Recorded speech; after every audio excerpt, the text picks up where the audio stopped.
Greetings, I'm Mike Pachelli. For this lesson, I'll take a look at I Am the Walrus, as written and performed by the Beatles in 1967. First off, let me say that I Am the Walrus is one of my all-time favorite songs. It is so brilliantly clever as a composition with a myriad of odd measures, yet still simplistic in its usage of basic chords. Not to mention George Martin's orchestration and treatment is off the charts fantastic.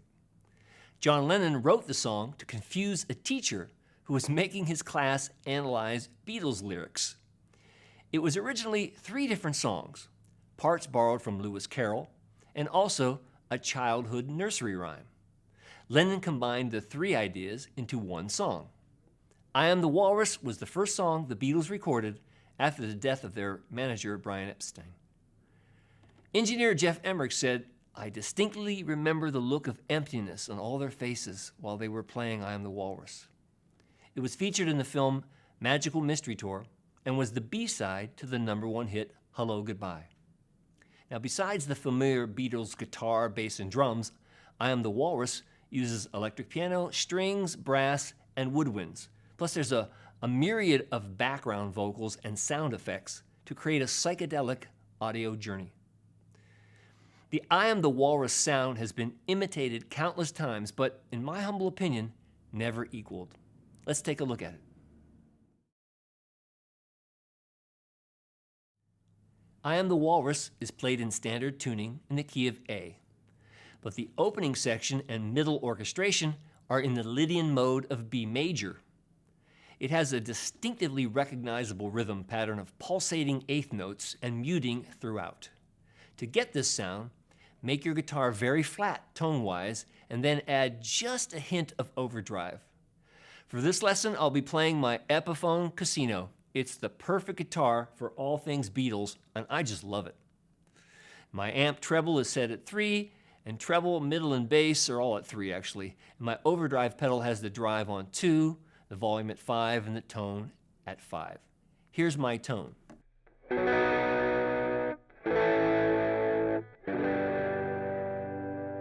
All right, let's begin. Although I Am the Walrus is in the key of A, the intro is in the key of B, melodically constructed using the B Lydian mode, which has an F and an F sharp in it. It's played by the orchestra string section, but you can simulate it quite nicely using these chords. For the very intro, I'll call this B2. It's like this. 3 strings really chord from 4 to 2, frets 9, 8, and 7. I'm calling that B2. Okay? And then a normal B bar chord like this. 4 inside strings from 5 to 2, it's 2, 4, 4, 4. Those are the frets. And then an A chord, middle strings again, open, 2, 2, 2. And actually, we're going to get that 6th on that A chord. A G chord from 6 to the first string, frets 3, 2, open, open, 3, 3. And then a version of an F6 chord, 3-note F6 chord. And I'm using the 1st fret of string 6, 2nd of string 3, and a 3rd fret of string 2 for this F6th. And then a normal E chord, first position. From 6 to 1, frets open, 2, 2, 1, open, open. And a variation on an E7 chord that looks like this. Middle 4 strings, from 5 to string 2, the frets are 2, 2, 4, 3 for that E7. Then for a D chord, just a straight first position D chord. 4-string chord from string 4 to string 1, frets are open, 2, 3, 2 for D chord. And lastly, we'll need a D7 chord, like this. Inside strings from string 5 to 2 frets 5, 4, 5, and 3. That's the D7 chord. Okay? Now, on the mono version of the recording, the first measure, using what I'm calling that B2, lasts for 4 beats. But on the stereo version, the first measure is 6 beats. I like the 6-beat thingy because it gives you an immediate twist. Now, John Lennon plays this part on electric piano. It was mirroring the sound of a police siren he heard. It's just straight eighth notes, yet haunting because of how Lennon plays the accents on the upbeat. So you go to that B2 chord, and I play it with my pick and fingers. I like to play it this way. And I play the second and third string first, and then the fourth string on the upbeat, like this.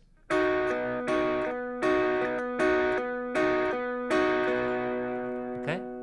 Now, after that first measure, the strings play this haunting melody that fits quite comfortably within the chord voicings I've shown you. The melody is this.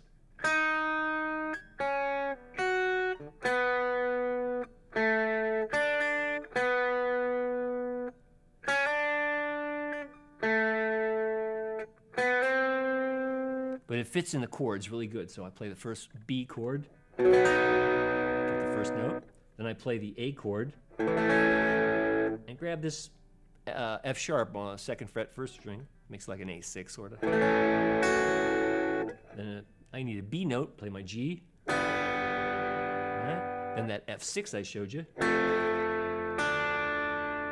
To an E. And then that E7 voicing I showed you, slide into it a half step. Right. Then the D chord. Then the a D7 chord. And there's a little pickup line in the cellos that goes. I like to play, so that's fret 2 of the 6th string to 5, and fret 3 of the 5th string. So now I'll play it again for you. So it sounds like this.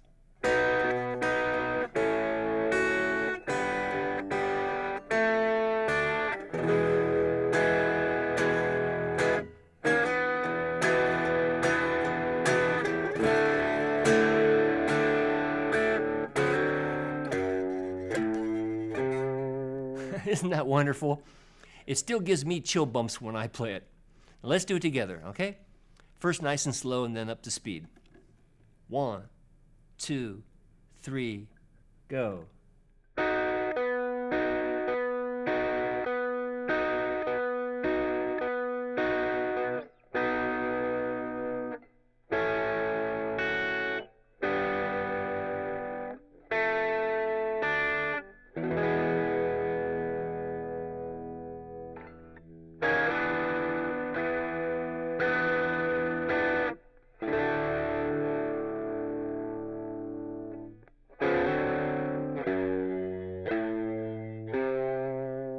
All right, up to speed now.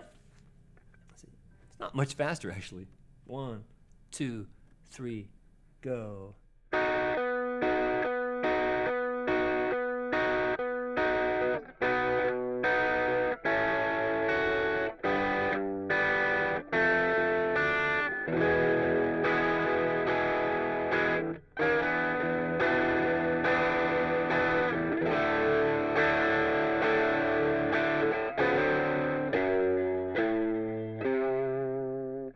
Talk about setting up an audio adventure. That intro takes the cake.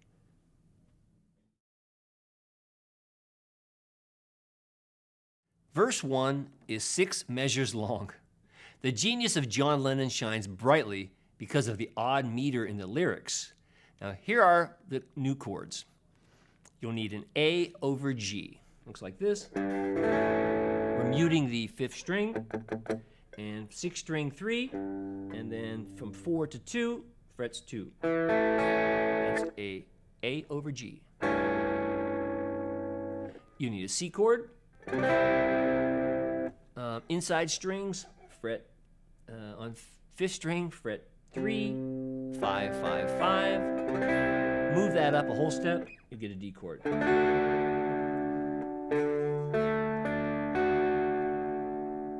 Okay? So here's the 6-bar pattern. Now, it's also included in the accompanying music and tablature, but for the video, I'll tell you, it's first measure A to A over G, second measure C to D, third measure A to A over G, C, D, A. Now, two moves to be aware of are in the first D, add this lick. Okay? So on the D chord, play a little lick, which is a slide up from on fifth string from 5 to 7, and grab the fifth fret of the fourth string. Now, you'll see this song taught incorrectly by playing an E chord there. Nobody plays an E chord there. McCartney on the bass goes, and that's where people hear a E. On measure 6, you play this after the last A, play this lick. It's a little string line, but it's very cool, flat 5 sounding A, so it's on the second string, fret 5 to fret 4, you know, hammer on back and forth, or I should say pull off. Right, so now the key to getting the verse feel correctly is to try and keep a pulsating eighth note pattern going, and also use a bit of palm muting. Now let me show you what I mean. There's actually very little guitar on the song, but to get the same vibe of the piano, I'm playing the chord, but then I'm going to mute it a lot. So just let kind of accents come out. So the song would sound like this.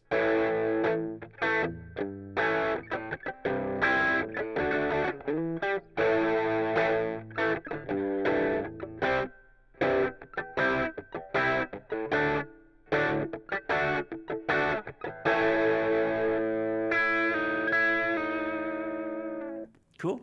Shall we play verse 1 together? All right, here we go. 1, 2, 3, go.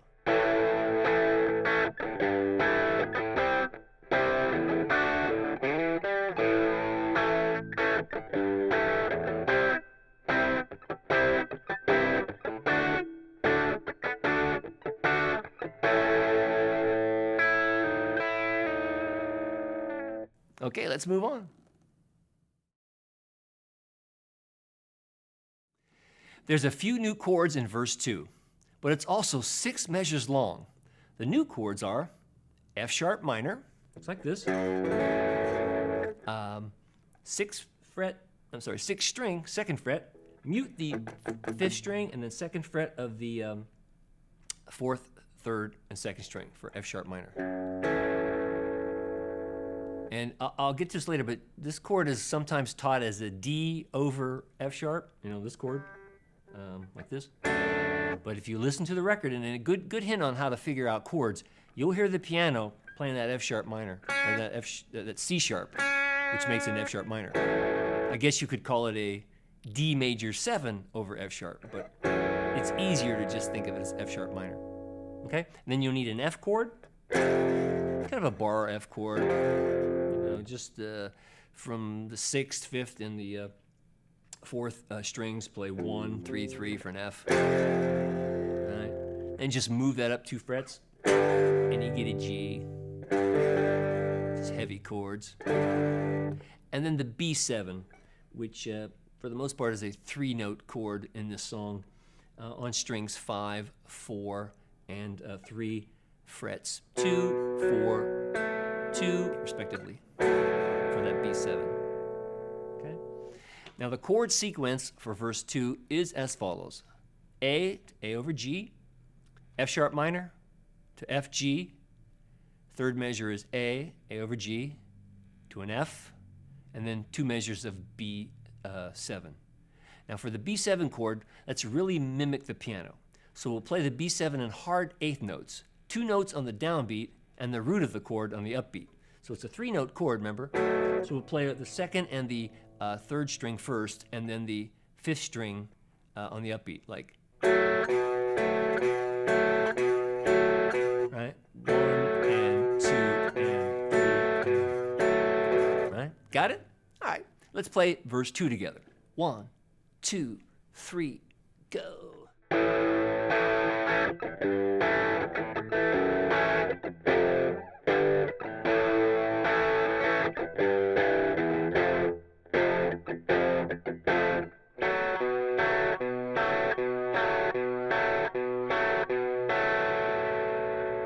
Fun, isn't it? The chorus is a whopping 3 measures long. Now, who ever heard of that? Right? Now, here's some additional chords you'll need and a few alternative you might want to use to mimic the orchestration. I'll call this first one C2.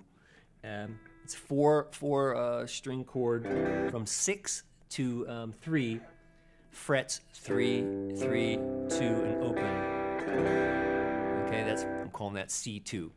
And then I'm going to call this one D3. It looks like this. And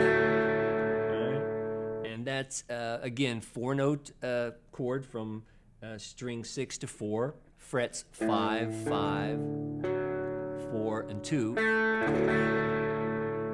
And then an E chord, bar chord you're going to need, like this.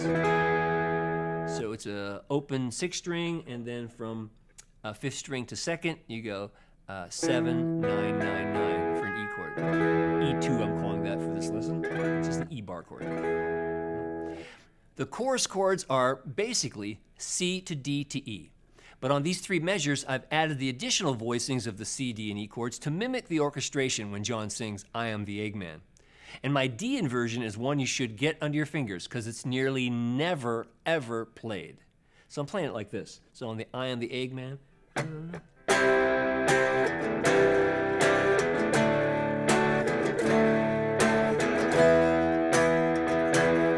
Now, if that's too difficult, just play the C, D, and E as power chords and keep a pulsating 8th note feel, like this.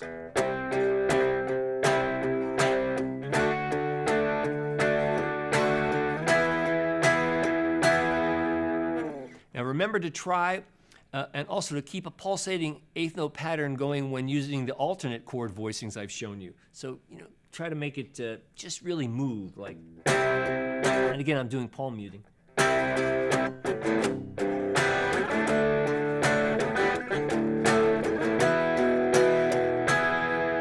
Right? Shall we play that chorus together then? Okay, here we go. 1, 2, 3, go.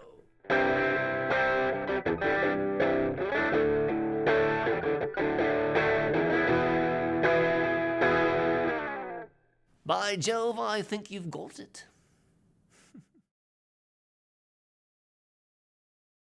Verse 3 is the same 6-bar chords as verse 1, but at the end of verse 3, there's 5 measures of what I refer to as the bridge. The new chord you'll need to play the bridge is an unusual D suspended voicing. Now, it looks like this. 3-note chord from 4th string to the 2nd string, open, open, 3. That suspended chord comes in bar 2 of the 5-bar bridge to mimic when John Lennon is singing I'm Crying. The 5-bar chord sequence is D for a measure, that D suspended, A, E, and D. Now I'll play verse 3 and the bridge for you. So here's verse 3.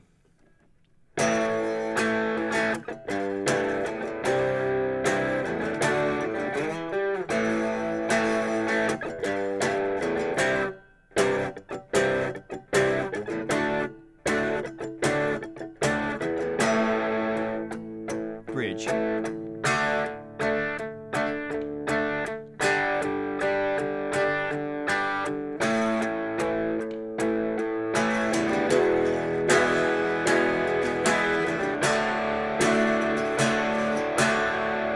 All right, now do it with me, please. Ready?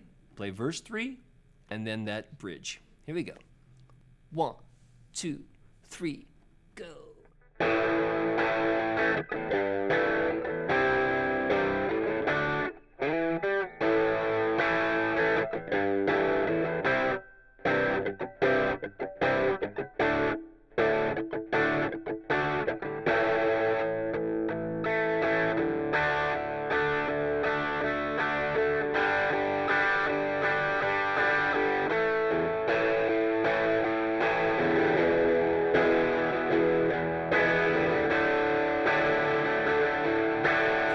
That's so cool.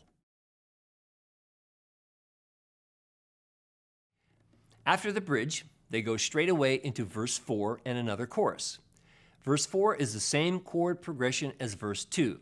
To jog your memory, that'd be A to A over G, F sharp minor to F to G, third measure is A over G, to F, measure of F, and then 2 measures of B7. And then the chord again, the C to D to E. That's the chorus, okay? Let's play verse 4 and the chorus together, because it's by rote that you'll get the oddity of the song's structure under your fingertips. All right, here we go. 1, 2, verse 4.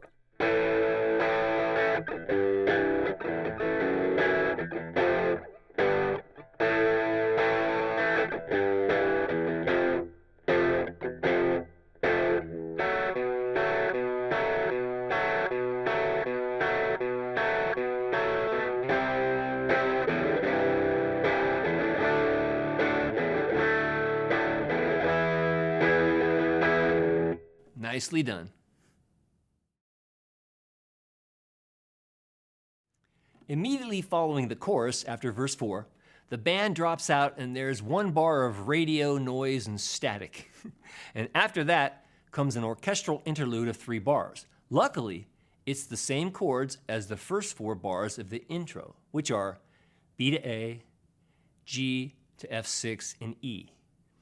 So you go up from that chorus, and we can make a little radio noise, and then the 5-bar thing. All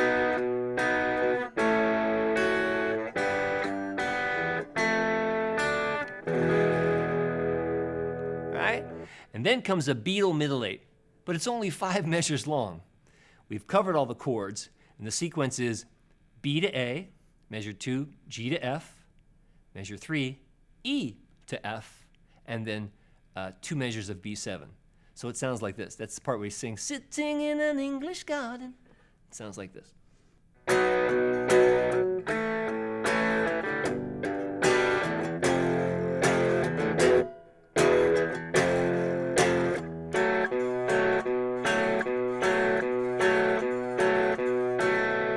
After that is another 3-bar chorus, C to D to E, okay?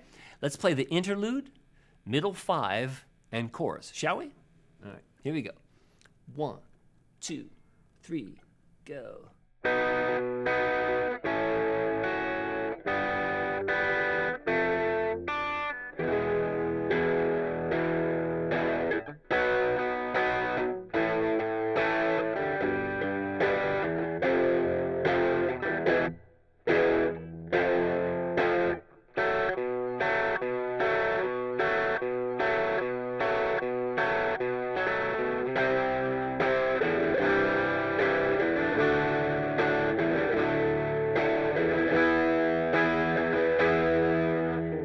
Hang in there, we're nearing the end. Verse 5 and 6 are the same as verse 1 and 2. Only difference is that you don't play that flat 5 lick at the end of verse 5, like you do at the end of verse 1. We don't play that. Instead, go right into the chord changes similar to verse 2. So those 12 bars are A to A over G, C to D, A over G, C, D, A. And then the last verse, which is verse 6, A over G, F sharp minor, F, G, A over G, F, and 2 measures of B7. All right, I'll play it for you.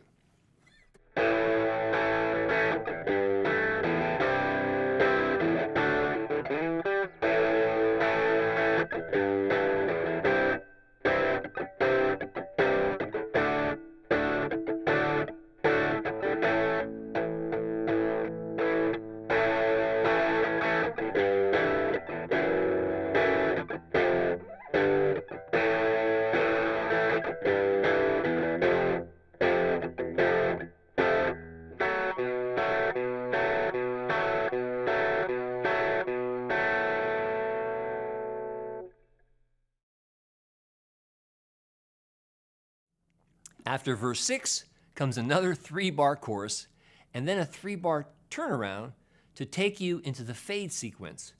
By now, I'm sure you know the chorus is C to D to E, right?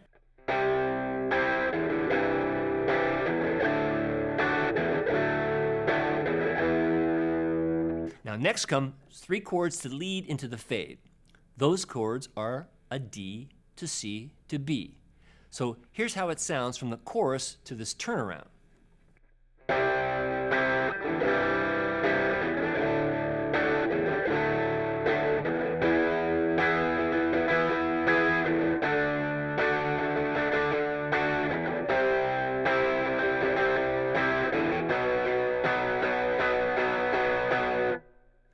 And just when you think there can't be any more genius in the song, the Beatles create a fade sequence like nothing that had been heard before 1967.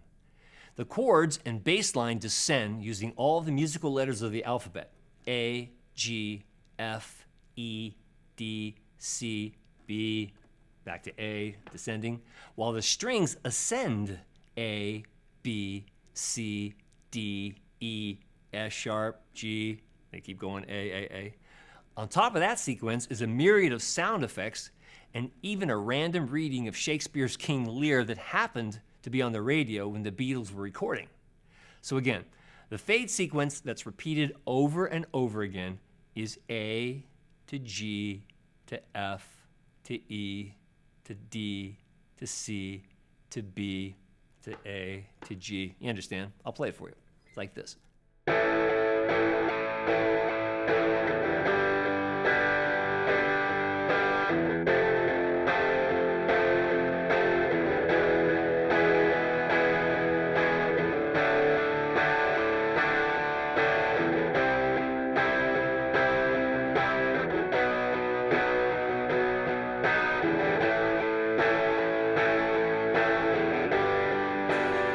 Fabulous, right? Now, if you want to get really inventive, try voicing the ending descending fade chords with the ascending string line at the top of each chord voicing. So you'd want to go from A to G to F to E to D to C to B, while the strings, top note goes A, B, C, D, E, F sharp, G, A, all the way up. Let's see if I can do it. So it would be like this.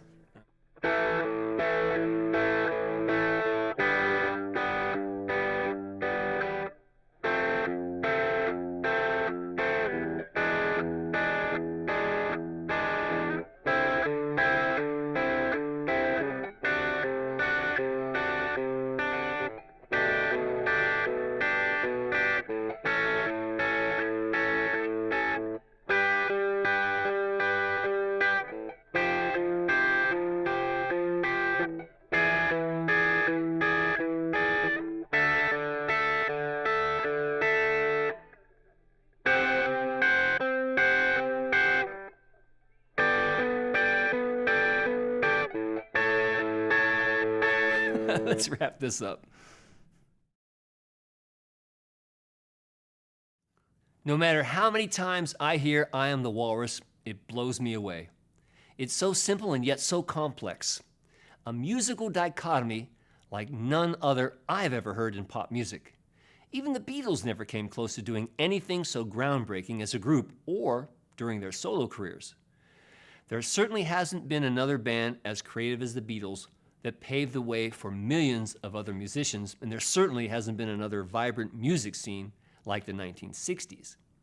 I Am the Walrus, in my opinion, is at the top of the heap. Groups like the Electric Light Orchestra and Oasis cite it as major inspiration, and you can certainly hear it in their work. When you play I Am the Walrus, do me a personal favor. First, think to yourself, I'm going to dedicate this to Mike Pachelli. And then play it with all the reverence you can muster up towards a classic rock masterpiece, because that's exactly what it is.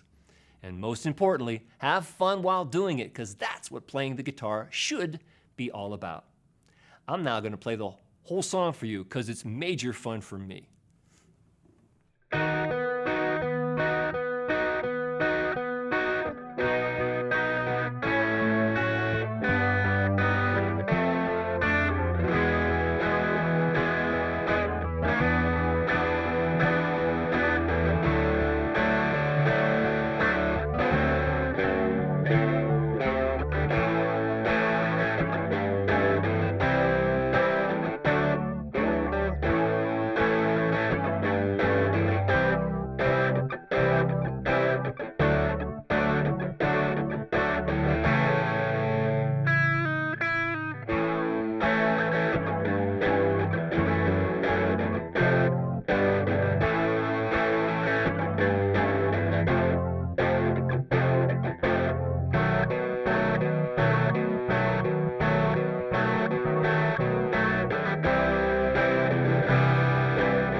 If you have any questions or would like to drop me a note, do so at mikepachelli.com.